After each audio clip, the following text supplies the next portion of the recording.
Good evening, everyone. Welcome back to another live stream, and thank you so much for tuning in for another show. Benjamin Netanyahu was on his way to the United States, and the Ansarullah movement in Yemen decided to launch a missile on the Ben Gurion airport simultaneously. This isn't the first time that they target Ben Gurion when Benjamin Netanyahu is about to leave to the United States. They've done that previously. Now, Israel did not say much about this incident. All that they said that Benjamin Netanyahu left to the United States. And Ansarullah said our mission was successful because, well, sirens were heard everywhere. People went into bunkers, but they went shy of confirming that the missile indeed landed. So it was more symbolic than anything else, but still shows that Ansarullah are indeed at that level where they're willing to target the Israeli airports when the prime minister is leaving, to show the position of Yemen that it's constantly been at, the position of support, the position of continued attacks, despite all of the threats that are coming against them. In the meantime, American officials are telling the Israeli media that they're expecting something bigger than just a temporary ceasefire when Benjamin Netanyahu goes to the United States.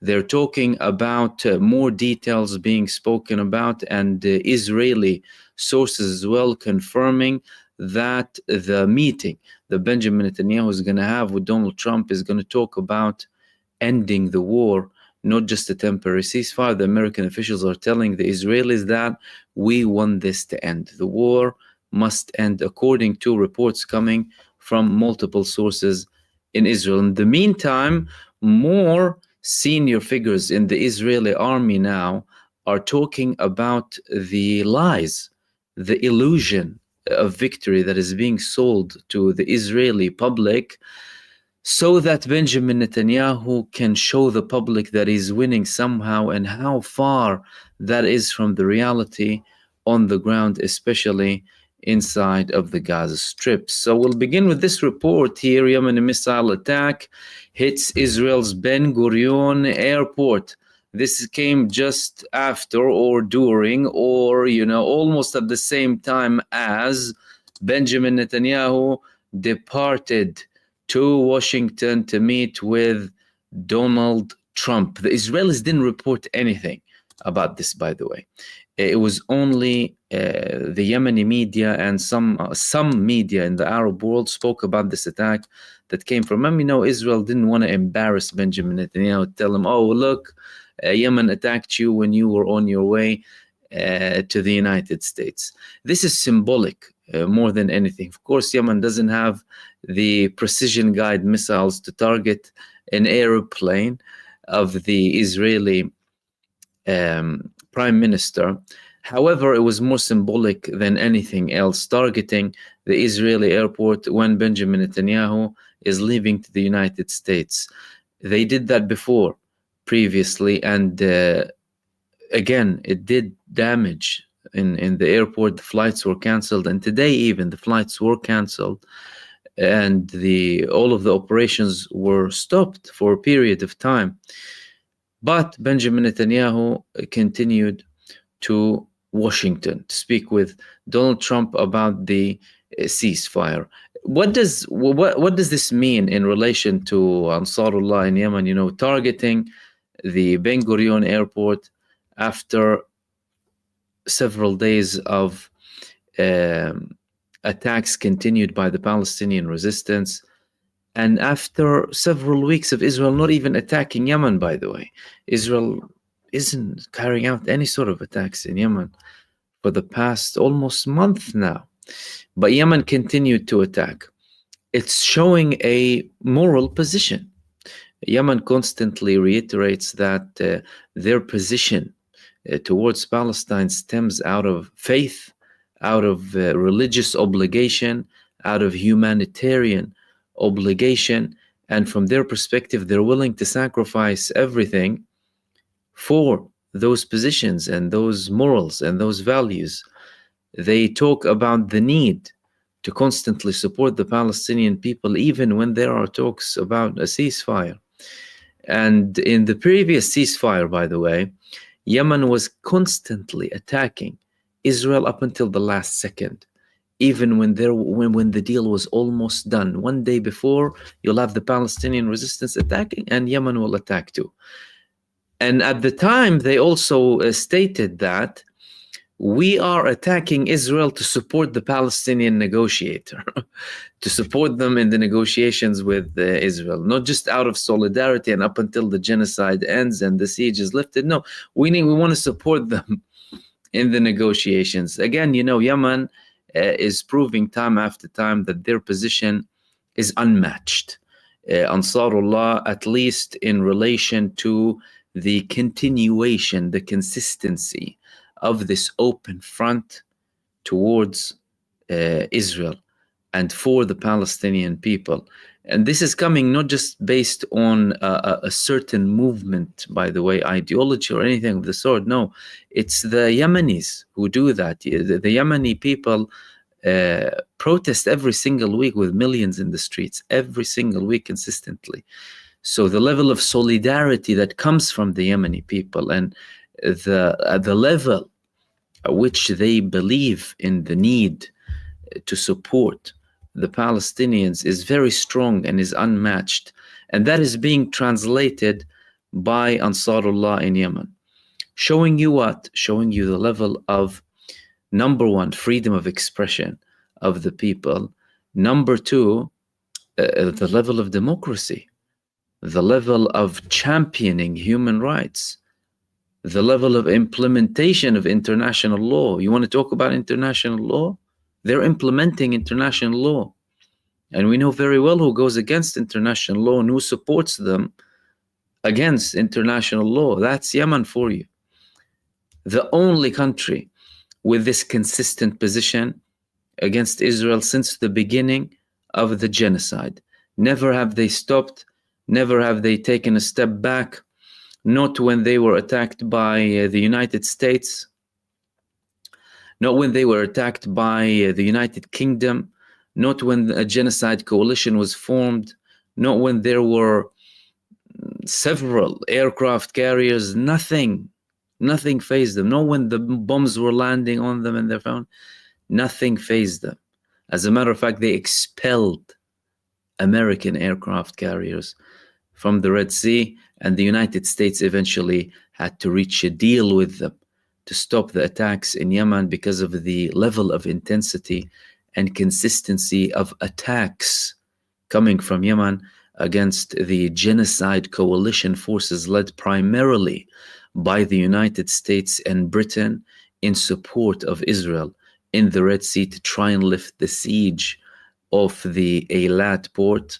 Unfortunately for Israel and for its supporters, that did not work, and that port declared bankruptcy, adding to the catastrophe inside of Israel economically, alongside militarily and socially, and on other levels as well.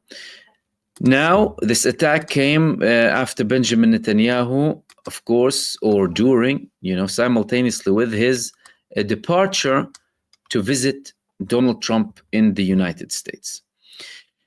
Now, yesterday, one of the recent updates in relation to the ceasefire was the fact that Benjamin Netanyahu said the amendments of Hamas are not acceptable. Mind you, the amendments weren't very clear what they are. We are at a position now in the ceasefire where they try and keep things on the low as much as possible. The majority of the details are not released, and even if you see a draft being published, that is not really what's happening. A lot of the talks are between closed doors. Many things are being kept secret to add to the likelihood of success in relation to the ceasefire. However, some reports said that Hamas's minor comments on the framework, on the proposal, were the aid.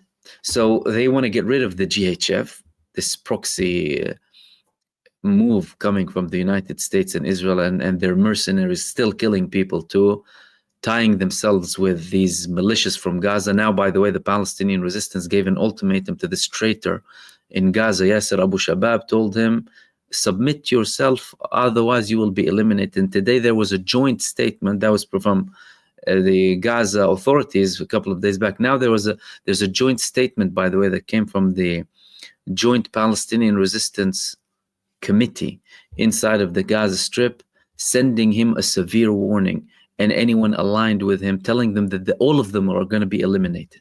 These people have no place in Gaza, and if they don't hand themselves in, they will be wiped off, basically every single one of them. And this man, by the way, this little traitor, he is hiding in an area in East Rafah. Why? Because that's an area where most of the Israeli forces are. They're protecting him in that area, protected by Israel completely, him and his criminal traitors with him too. And he gets to loot the aid when it goes from the Karm Abu Salim crossing. Imagine how much of a coward he is and how treacherous these people are, being protected by the genocide forces. So the Palestinian resistance, if they don't get to him, and these people today, they're going to get to him tomorrow. The resistance in Gaza is very fierce with any traitors who operate with the genocide forces of Israel. So the talks were in relation to this GHF, then the aid. The Palestinian resistance is asking, we need to have UN participation and the Red Crescent. Israeli media is appearing to show that Israel doesn't have a problem with the Red Crescent, the UN participating in. As a matter of fact, if we're talking about, and realistically speaking here, if we want to talk about sufficient levels of aid, like 5, 6, 7, 800, 900 trucks a day, that can't be managed by these mercenary thugs of the United States in Gaza. They can't handle that. Plus, the aid isn't going to be distributed in a way where people are going to get a box and get shot to death every single time. It's not going to be the case. Therefore, of course, the Palestinian resistance, because of its keenness on the safety of the Palestinian people, and because of its keenness on the Palestinians getting what they deserve, they want to completely stop the war and getting all of the aid in. There were also talks about the heavy equipment going in afterwards, alongside a few things to do with the complete ending of the war. And these comments that came from the Palestinian resistance, by the way, they are now being mentioned by American sources and Israeli sources. How are they mentioned and what are they telling exactly? And what are we supposed to expect with all of this? Because again, you know, you're not going to really hear all of the stuff on mainstream media, and we're dealing with a fraction of what's happening. But of course, you know, we can try and understand a little bit more, especially with certain statements coming here and there from people who don't want to be identified and what have you. So there were a couple of statements today based on a couple of media outlets in Israel. One of them was Channel 12. Trump previously said, we want a deal. They were reiterating today that Trump is asking Netanyahu, I want a deal with conditions to end the war with Benjamin Netanyahu. So that's the message that is being heard now in Israel and in circles in the Israeli political leadership and also in the Israeli media. Trump is telling Netanyahu, I want you to have conditions to end the war completely. I don't want to just be talking about a temporary ceasefire like we've had before. Officials, American officials, saying that they want a joint framework with Israel on the day after. And let's pause here for a second. Why? Because this joint framework thing is very important. Israel wanted to dictate everything that happens inside of Gaza, of course, with the typical arrogance. But then every time after they realize Hamas is undefeatable, likewise with the Palestinian resistance, they start to have concessions. And what we're seeing now is concessions from Israel, basically, in short. But they want to dictate what's happening. The Americans, they've had enough. They started to speak with the Palestinian resistance directly. They made a deal with Aidan Alexander. Then the GHF thing happened. After that, Israel now is saying, we're going to have to deal with Hamas politically the day after. This was one of the most important statements that came in the past 24 hours, by the way. Israeli reports saying that we're going to have to deal with Hamas politically after this ceasefire, meaning Hamas as an entity will remain, not just Hamas as a movement. What does that mean? That means that Israel, not only it couldn't defeat Hamas militarily, it couldn't defeat them politically, by the way, with the popularity too, but they failed to get an alternative. That's another very important thing. There is no alternative to the day after in Gaza. And if they're going to get into a ceasefire now, and Hamas is going to be there politically, the elected authority of Gaza, because, forget all of that nonsense and BS about Hamas. And Hamas are elected. Hamas is a democratically elected government. Landslide majority they won in democratic elections. Ask Jimmy Carter. Is he still alive, Jimmy Carter? Or did he die? Don't know. Jimmy Carter, anyway, his whole organization monitored those elections. He said they were the most democratic elections in the history of the Arab world. Which elections? The elections of the Palestinian Authority in 2006. Of course, the traitors and Israel's slaves tried to have a coup, and then, of course, Hamas took control. But they democratically. So Hamas is the governing authority in Gaza. And no one is entitled to tell the Gazans who to rule them and who not to rule them. And if anyone wants to talk about the day after, talk about the day after Israel, not the day after Gaza. Talk about disarming the IDF. Talk about dismantling a supremacist apartheid entity. Don't talk about the victims, please. But anyway, Israel is confirming with this statement that they're going to have to deal with Hamas politically because they don't have an alternative. Then they fail to impose an alternative.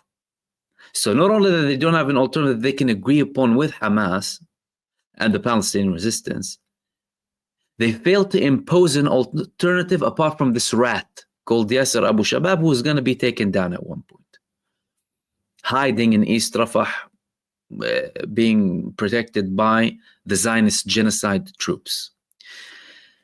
Then that means the Palestinian Authority of the West Bank isn't going to be there as well.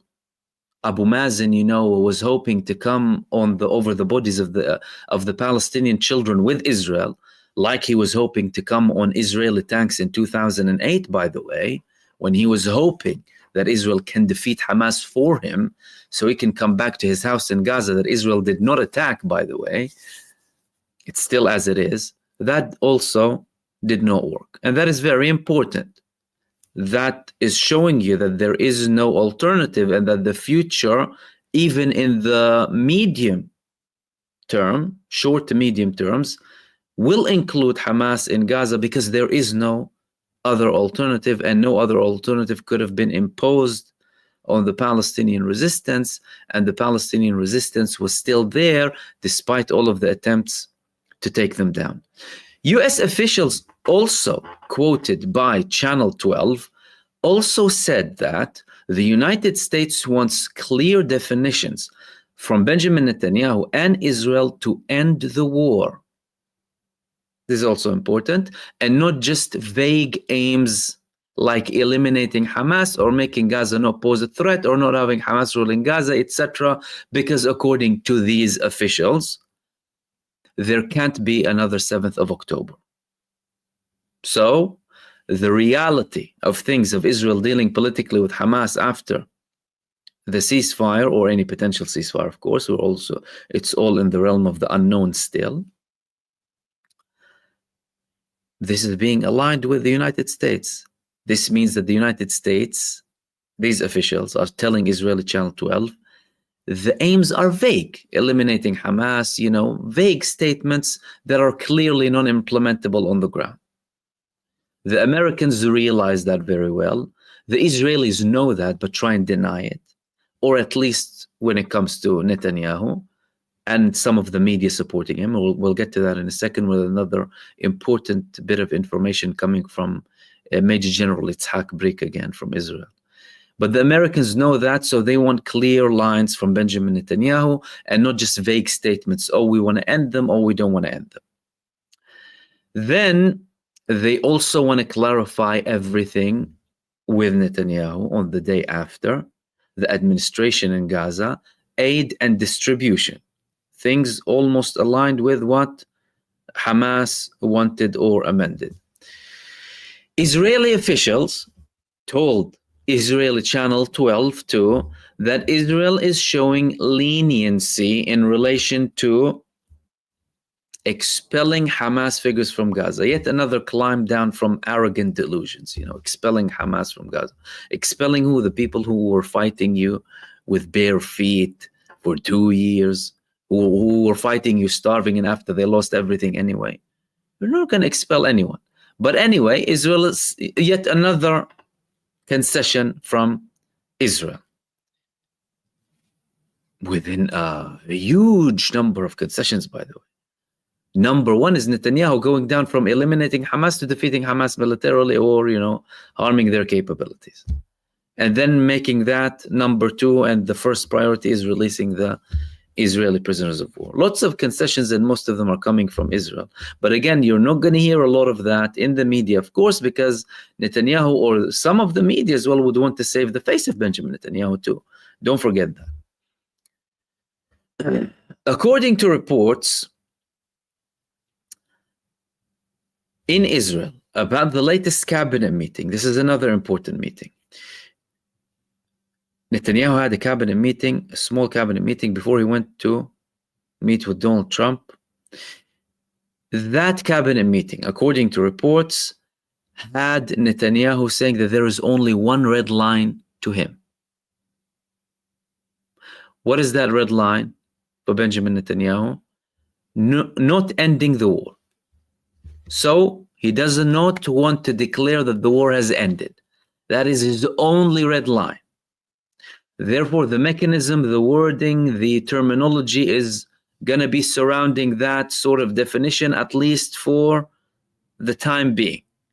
But that also means that Netanyahu himself had so many concessions too. What are they, you may ask?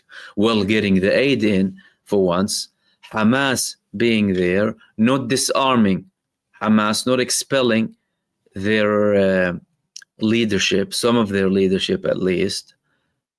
All of the talk about the day after in the administration, the talk about the rebuilding, getting more equipment, all of that.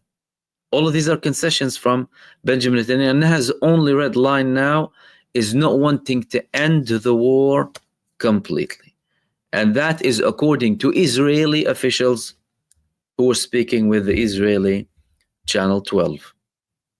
He also wanted reassurances from Donald Trump, according to this report, that Iran is not going to reach uranium, and he wanted to reserve the right of Israel to attack Iran again in case they do enrich uranium. And he was also interested in including other talks with some of the Arab and Muslim states who were shameful enough to even consider a peace treaty with Israel. However, there's a big problem, and that problem lies in two things mainly. Number one, the Israeli army wants to end the war in Gaza. Number two, Donald Trump wants to end the war in Gaza. The IDF said that we reached the level of maximizing everything. We did as we were instructed, and there is no more to do.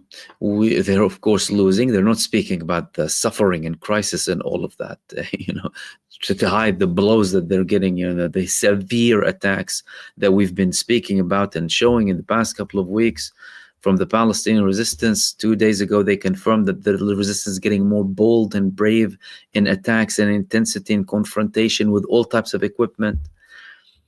But they want to end the war for various reasons. And the main reason is that the fact that this army is defeated, exhausted, humiliated. This army is in crisis. They lost over 1,300 of their machinery, as in being hit or completely burnt to bits. Tens of thousands of soldiers killed and wounded. Reports over 100,000 with PTSD. Today, another guy committed suicide. These are just the confirmed ones. He was saying, he was remembering the smell of the corpses, according to him, in Gaza, and then he committed suicide by burning himself in his pickup truck in the woods of North Safad area. So they want to end the war.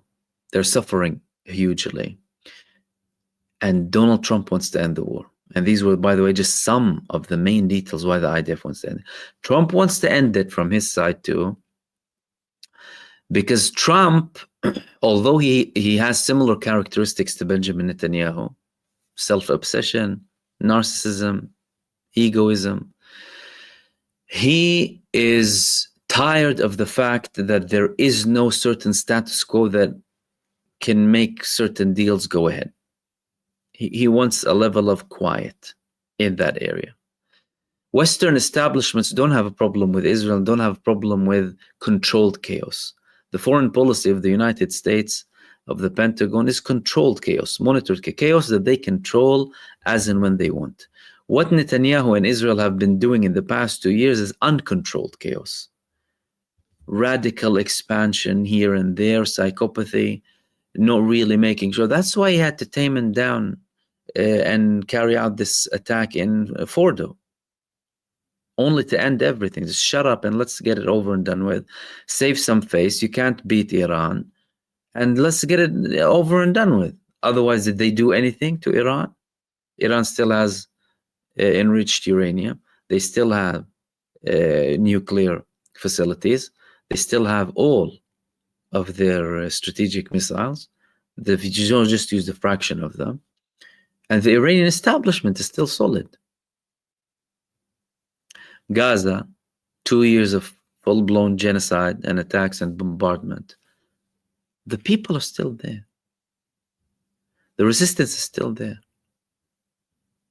Despite the suffering, despite everything, their faith and their resilience kept them there. And they want to remain there. Because Israel tried to expel them. They don't want to leave. Why? Because 73% of them before the 7th of October were already refugees. Who made them refugees? The Zionist Israelis made them refugees from 1948 and 1967.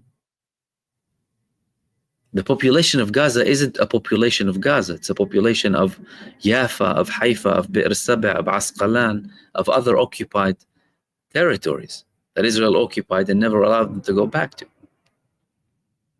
Part of its initiations, part of the nature of the state of Israel. That's why we need to understand history to understand where we're at the moment. Otherwise, we'll be lost. You can't detach that from the reality now. You can't detach the suffering of Gaza before the 7th of October. You can't detach the statistics from Gaza before the 7th of October. And not just for years, for decades too. So he wants to end it, but Netanyahu wants reassurances, and he wants to have this sort of clarification or approval to attack Iran. Again, typical garbage again coming from Netanyahu too, as if he can do something with Iran. Now, the United States administration, IDF, they want that, but one thing remains unclear. Will Benjamin Netanyahu accept an ending of the war? That is one of the most crucial questions. Will Benjamin Netanyahu outright say from the United States and shock everyone, we're ending the war? It's possible. Why? Well, because he already made some significant U-turns in the past couple of days, weeks actually. Netanyahu does what Netanyahu wants and what is suitable for Netanyahu and nothing else. He doesn't care if he's perceived to be a pathological liar. He doesn't care if his actions affect people around him. He does not care if his actions harm Israel's security. He does not care if his actions harm Israel's legitimacy. He does not care if he ends up being wanted by the ICC, and he doesn't care that the ICJ said that Israel is committing a genocide. He simply does not care. So he is a representation of Zionism, but a representation heightened by the psychopathy of Benjamin Netanyahu. So do not be surprised whatsoever if he would declare an ending of the war. Do not be surprised with Benjamin Netanyahu, even if he goes and has direct communication with Hamas.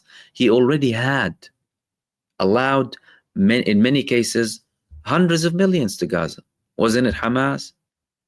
And why is that, by the way? Out of love for them? No, out of understanding they can't beat them. So let's try and bribe them. Let's try and do something with them.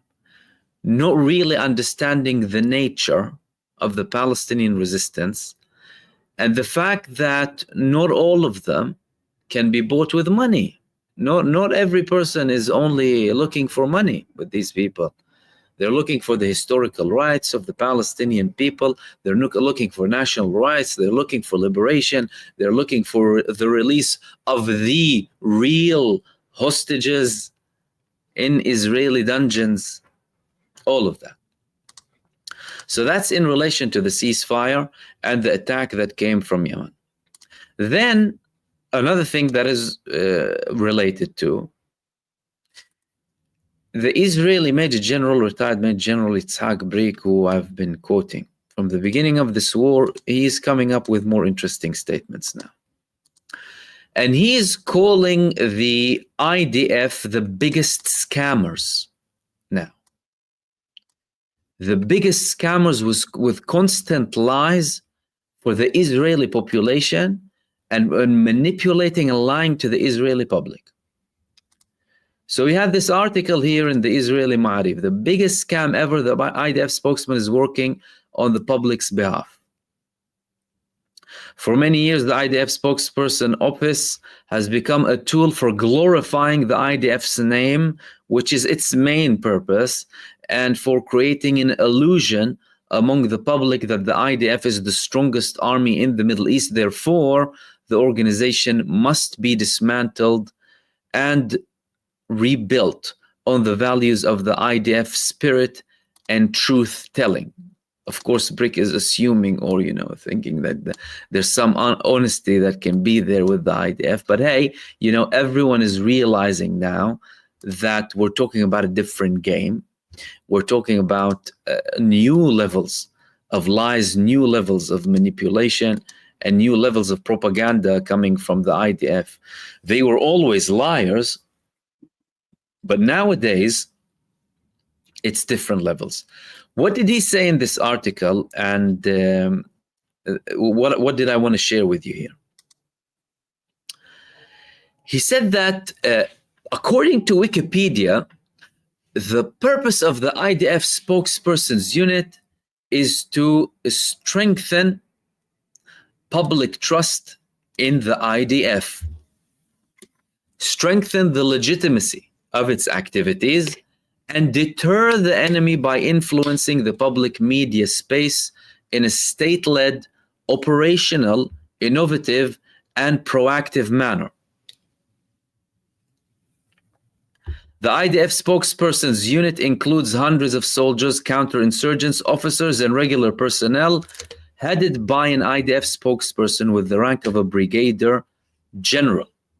So he's telling us what is the definition of the IDF and what is their role, according to the public knowledge that we have, and he's quoting Wikipedia too.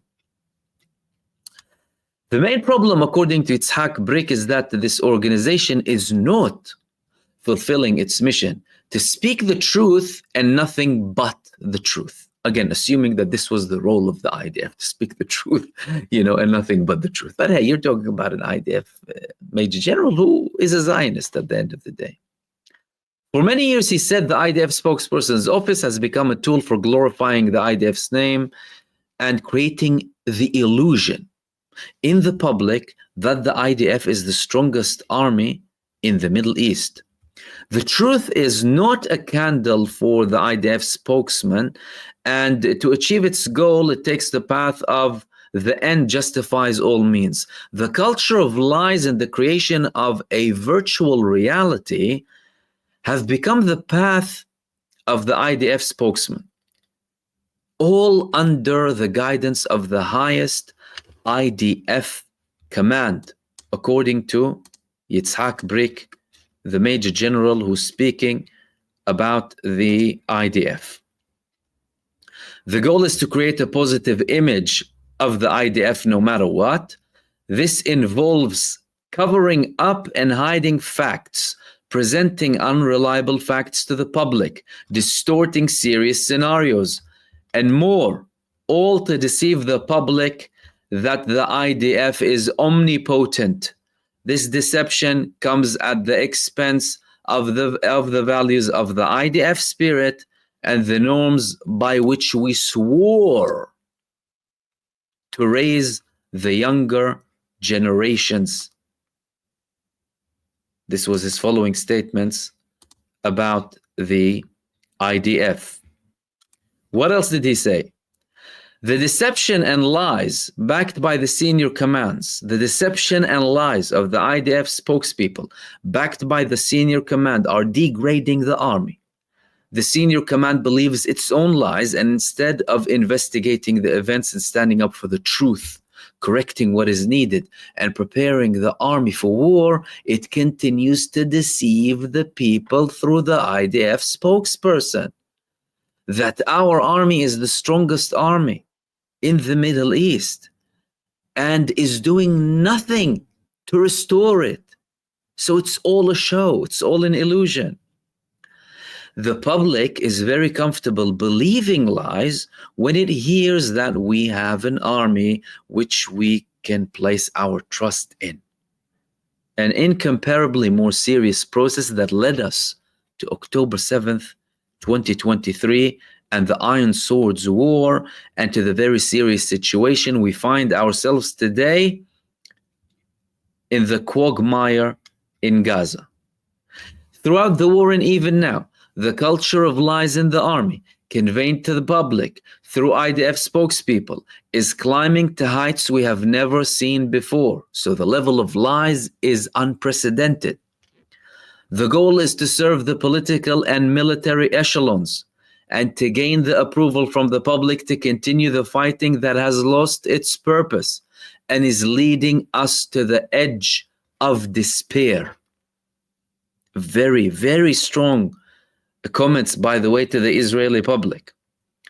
The culture of lies and deceit has expanded to monstrous proportions in the current war. Those who are still captives of the conception or conceptia, as they call it in Hebrew, and follow commentators and military reporters, most of whom unfortunately represent the IDF spokespeople on television channels, radio, newspapers, and websites where they work, do not tell the public the truth and throw sand in their eyes.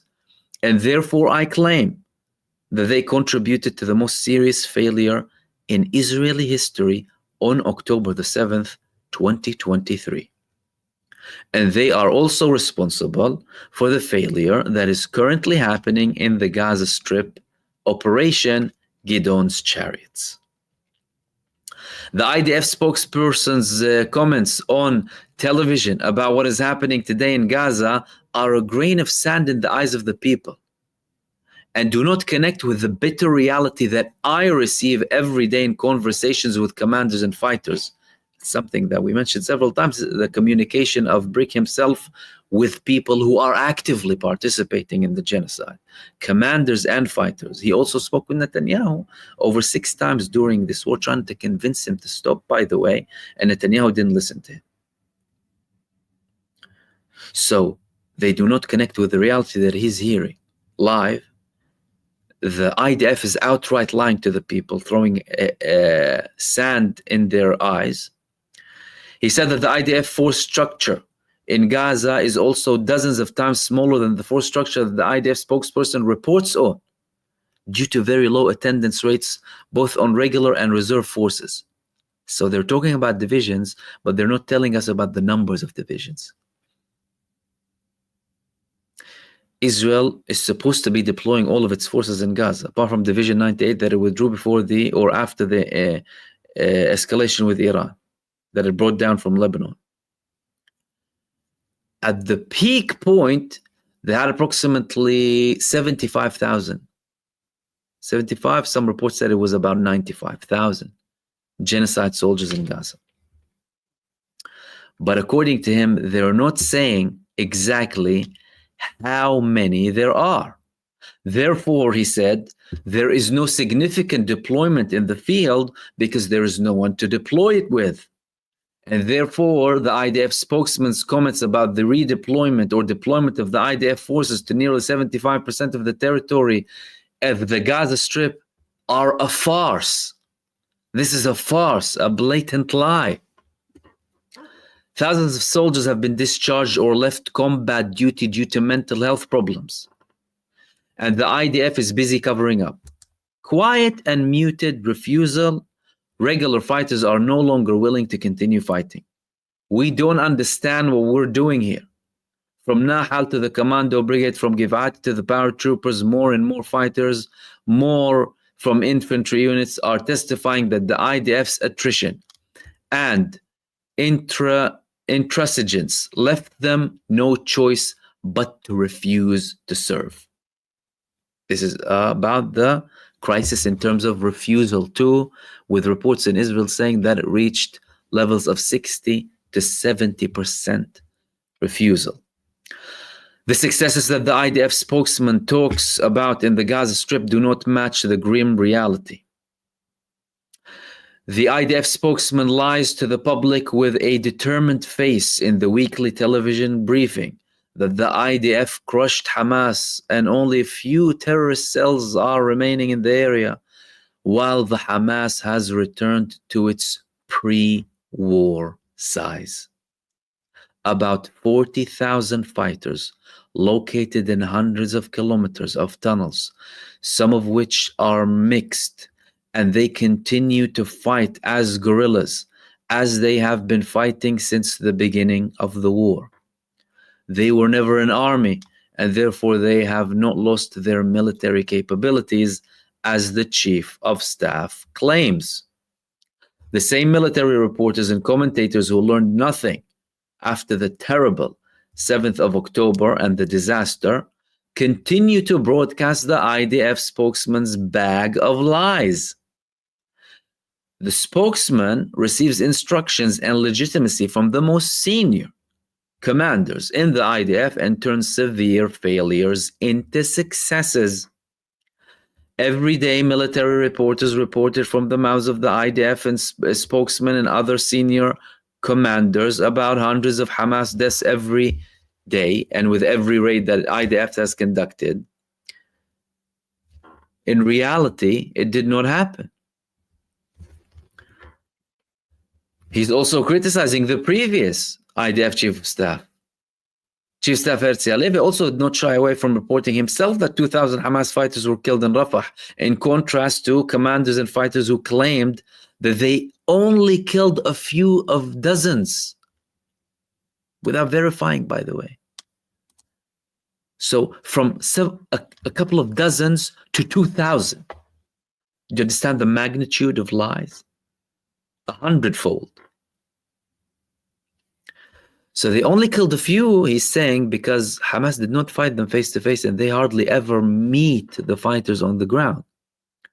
The spokespeople of the IDF also reported that they had blocked the tunnels passing from Sinai under the Philadelphia corridor and the Netzarim corridor, and many other lies that the canvas is too short to spread. Recently, the IDF also admitted that what I had claimed, according to him, throughout the war, that the tunnels under the Philadelphia corridor were not blocked. Of the hundreds of kilometers of tunnels along the length and breadth of Gaza, the army admits that it destroyed less than 20% and not over 50% as they initially stated, and that Hamas has returned to its natural size about 40,000 fighters and more. These are two very important statements. Number one, weapons are still being channeled to Gaza from Egypt. Philadelphia Corridor. Israel's existence there is supposedly to prevent smuggling. But according to him, and of course the facts on the ground, Israel didn't even touch the tunnels. So they're showing everyone pictures of the destruction on the top. They're not telling anyone about the destruction or the lack of destruction under the ground. I speak with commanders and soldiers fighting in the Gaza Strip, and according to them, they hardly ever meet Hamas fighters. This is why our forces are hit by IEDs and booby traps in houses that our forces enter, usually without any inspection. Our forces are also hit by anti-tank missiles that Hamas fires from the shafts and immediately disappears into the tunnels. At best, our forces manage to hit a few individuals to dozens of Hamas fighters, nowhere near the levels that they're being told or that are being published to the Israelis and the global populations. What drives me crazy, according to Major General Brick, over and over again, are the statements of the brigade commanders who say that we have complete control over the Gaza Strip. The proof of this, according to their words, is that the IDF forces do not encounter Hamas fighters on the ground. Almost 2 years have passed since the start of the war, and we have a brigade commander who still haven't understood that Hamas is hiding in underground tunnels and is not looking for face-to-face combat with the IDF. This is a guerrilla warfare method of operation all over the world, and therefore is very difficult to defeat Hamas. Of course, he's not mentioning the confrontations or the direct attacks that Hamas are, or the Palestinian resistance are conducting inside of the Gaza Strip. He's saying, I assume that our brigade commanders understand that, but they are being told to say these things because of their commanders. That we are winning. He continued, testimony from the field and consequences of lies. Below is an example of a letter of a soldier from an engineering battalion in the Netzarim corridor from the Gaza Strip, who said, you have been talking in recent weeks about the IDF's bluff and the number of Hamas deaths. Indeed, I wondered aloud during the maneuver in Jabalia, how is it logical that 300 fighters were killed in the maneuver if we did not see any enemy in person? The IDF soldier is telling Brick, IDF Major General Brick, I haven't seen one enemy in Jabalia. What does that tell you? They have only been killing innocent civilians. And they haven't been touching the resistance fighters in Jabalia. We did not see any enemy in person, he's saying. Yet despite that, they're getting severe blows. The paratrooper battalion did not see an enemy except for 2 who killed our company commander, and they were only eliminated the next day by the IDF forces in a different sector altogether. Go believe that, in a different sector. Even that could be a lie. Because by and large, they did not attempt to make contact with the building where the fighters were. But shooting and shelling were all around us day and night. So they're not seeing anyone, but they're shooting and shelling. Explosions from here until further notice. I wondered aloud before I met him in the armored battalion, could it be that all the numbers of fighters killed by the IDF reports from the armor's fire? After all, infantry soldiers don't see an enemy. He told me that he absolutely didn't. In short, I wonder if the IDF is lying here too. An army whose language is deceit, distortion, and blindfolded cannot win. The same military reporters and commentators are still contributing today to the impending disaster, which would eclipse its predecessor by tens of times. The same court reporters who want to maintain good relations with the IDF spokesperson and in fact work on its behalf are taking advantage of the fact that most of the public is a layperson ignorant of the country's security issues. and many of them prefer to bury their heads in the sand and live like a blind man in a chimney to everything that's happening around them. I strongly recommend that those people who have emerged from the virtual reality of the commentators, military reporters, the IDF spokesmen, senior commanders, and the political echelon instill in their heads, listen very, very carefully to what is really happening so that they are not surprised in the next war. The army does not admit that it did not meet. The army does not admit that it did not meet the main goals, the collapse of Hamas and the release of the hostages, and continues to deceive the public. With a little more pressure, the IDF will achieve its goals, they're saying. But unfortunately, in a short time, there will be no more hostages left alive in the suffocating tunnels. 80% of the hundreds of kilometers of tunnels are still in Hamas's hands. The number of Hamas fighters is in the tens of thousands. Many of them are in the tunnels below, and many are on the ground disguised. This is a huge potential for damage that could rear its head for decades to come. In order to collapse Hamas, it's not enough to destroy real estate and combat infrastructure.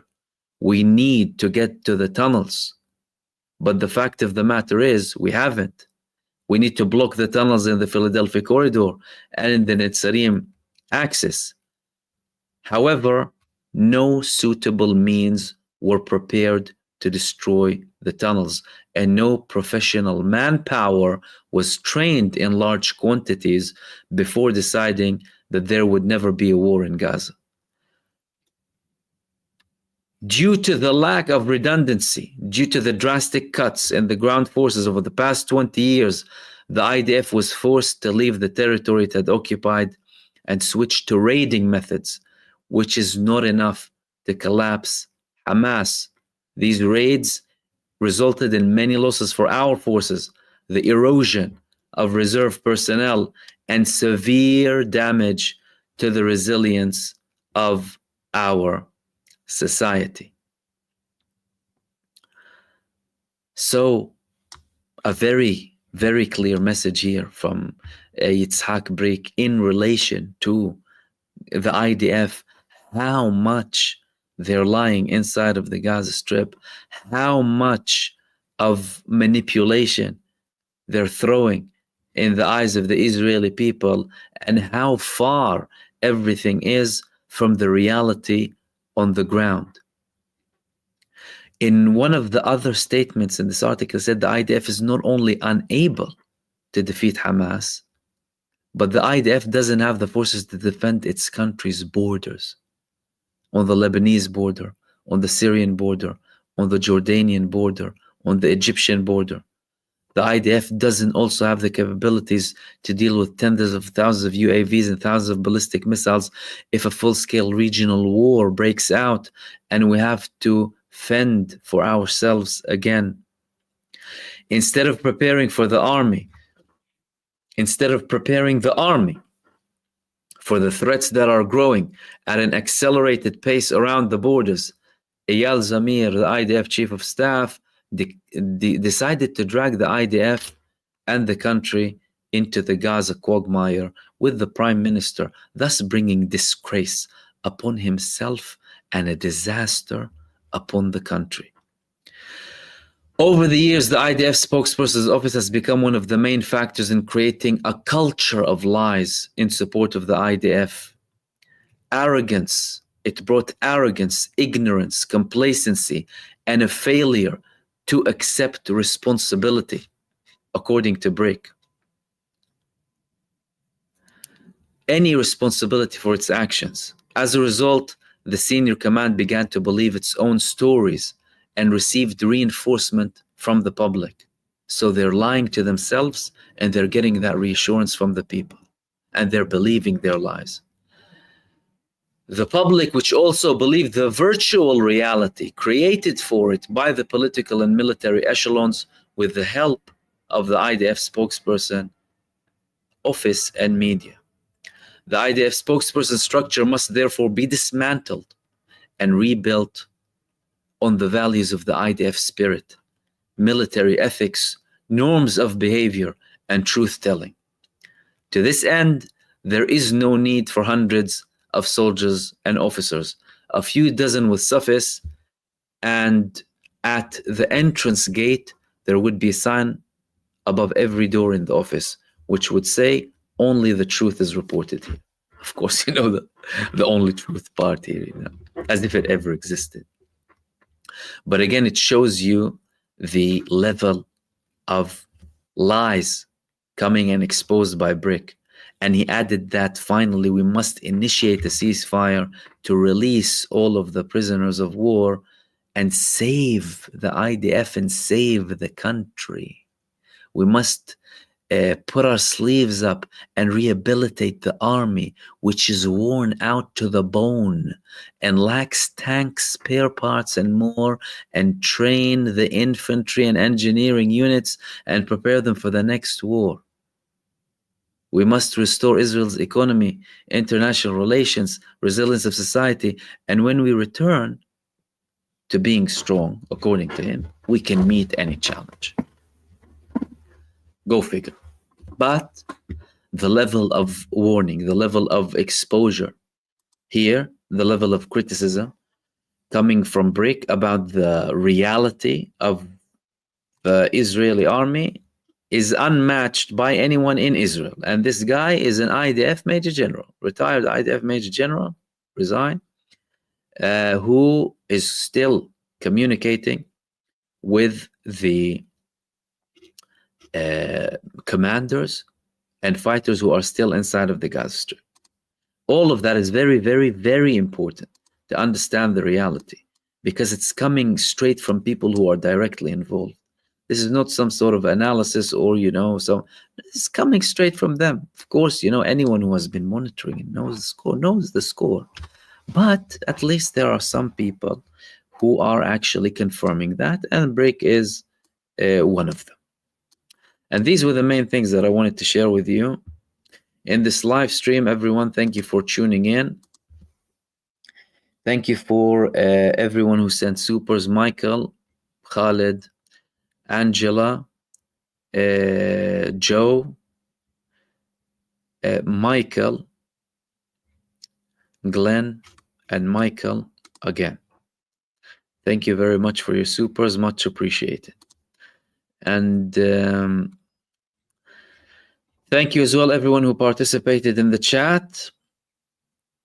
I hope you enjoyed tonight's show, and I added some hopefully new things for you. Tomorrow, we will talk about the continuation of reports coming in. We're supposed to start getting a glimpse of what's happening between Donald Trump and Benjamin Netanyahu tomorrow, because upon Benjamin Netanyahu's arrival, we don't really know what's going to happen. This is the interesting part. We don't know what to expect. There are no confirmed joint statements. The reports that we spoke about today spoke about, you know, the Americans wanting to end it, pressure from the army to end it, to an all-out deal. You know, Netanyahu telling some of the families of the prisoners of war, we're going to bring all of them back. But him still having a red line, which is the declaration of the ending of the war. Meaning nothing else is a red line now for Netanyahu. We could be seeing dramatic announcements from the United States, of course, but all options are there anyway. So we'll hopefully keep monitoring that, and I will be with you tomorrow. Hopefully we'll have a few segments too. And thanks again, everyone, for tuning in. In the meantime, stay blessed, take care, and I will see you soon in the next video. Peace, everyone. Salam.